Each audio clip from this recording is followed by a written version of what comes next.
Hi, my name is Ben, and welcome to my channel. I've had something troubling me a bit lately. If you've been watching the news, you probably saw that a de facto assassin just killed the CEO of arguably the world's largest health insurer in Manhattan. That's a really big deal. I can't think of a time anything quite like this has happened, at least in the United States. Not in my memory, anyway. It's really got me thinking, especially with the way everyone seems to be responding online. How should we feel about this? As Christians, and maybe even more specifically, as Catholics? What is the right response to a situation like this?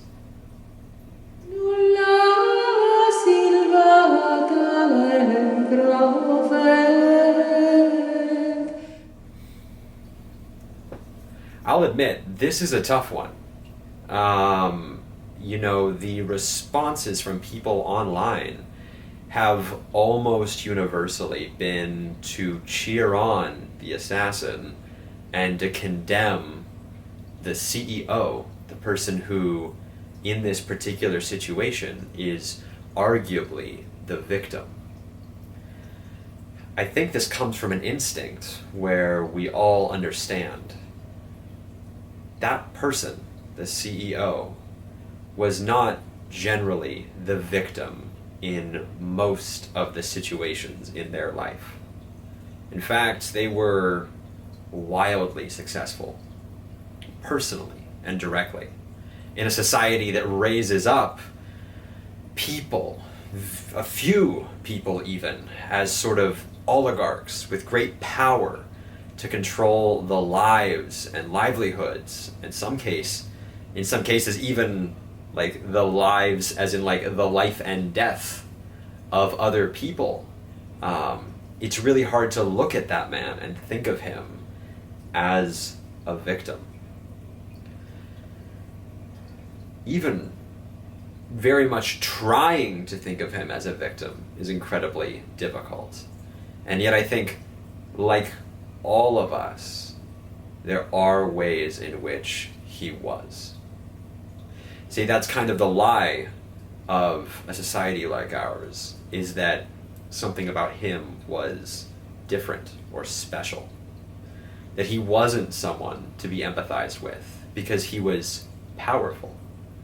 Not powerful as in we are mad at him for having power we don't have, although in many cases that feeling is true.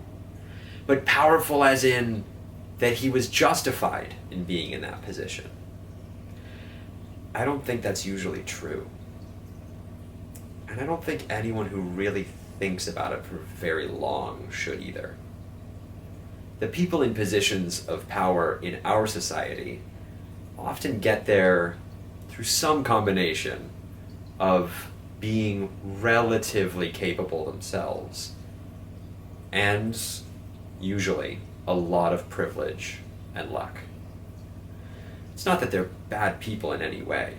I actually don't generally think that. I just don't think that they're particularly special. Not in a way that's deserving of the power that they're given.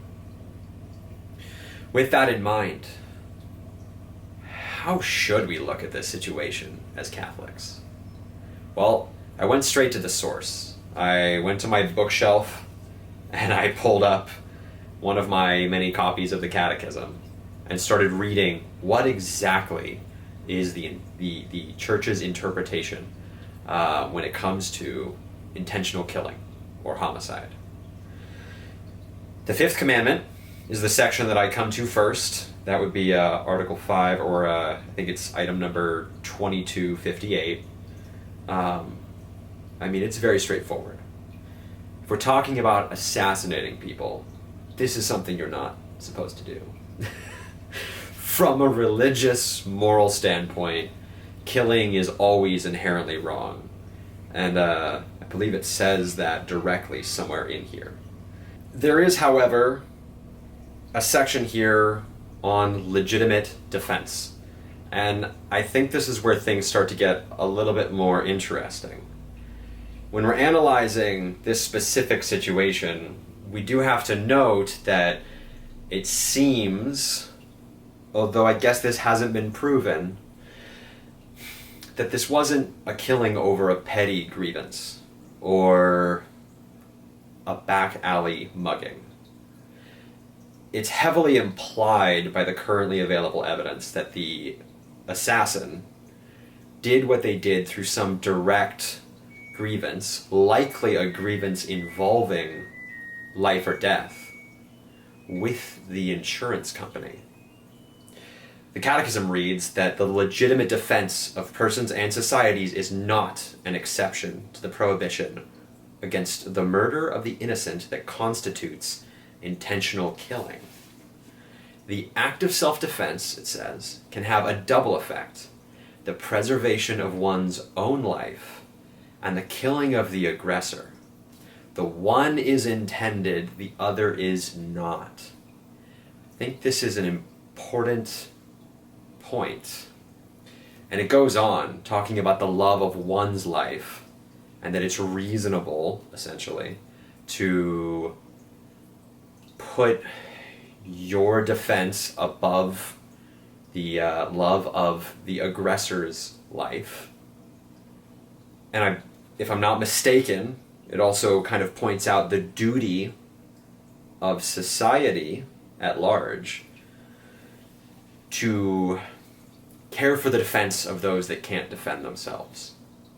Something that has very, very clearly been abandoned by our society when it comes to this exact situation. You know, our society does not care for the lives of the poor and needy. The very existence of insurance companies is de facto the creation of a middleman which profits off of pulling money out of the poor and needy. The money doesn't come out of thin air. It comes out of the people, whoever they are, that pay money into the insurance company. Then the insurance company, already having a large pool of money, is able to give some of it back to the people when they need it.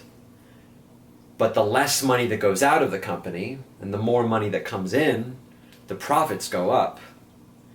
This is a way of taking money from people. Maybe money that they desperately need in order to stay alive. And while arguments can be made that not having private insurance is bad in its own way, that a public healthcare system has its own types of evils, which it certainly can, the existence of a profit motive which drives the insurer to, whenever possible, deny claims, deny life-saving treatment, is an obvious manifestation of evil. With that being said, this evil should be managed by the state. And I'm not certain what the Catechism says, or what Catholic teaching says, should be done when the state fails in its duty. Generally, as Catholics, we are supposed to be, arguably, obedient to the state. I don't think that's always strictly the case, but it is a general prohibition against going against the state, where the state and government is seen as something granted rightful authority by God.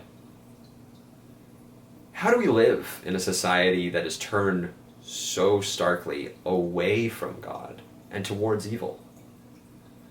How do we feel about witnessing situations like this, where it seems someone has essentially taken on for better or worse, the duty of the state to not punish, but defend.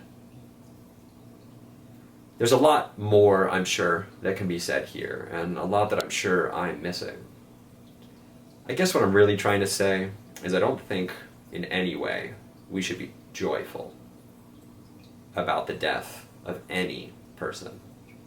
Because even the powerful, in their own ways, are victims in this life. In fact, we should pray for and seek the conversion, not just of those people, but of our whole society, trying to seek a society that is built around the moral structure of the church and of God. That would be the real solution. And everything we're witnessing now, it's all kind of coming from a place of the opposite. God bless you.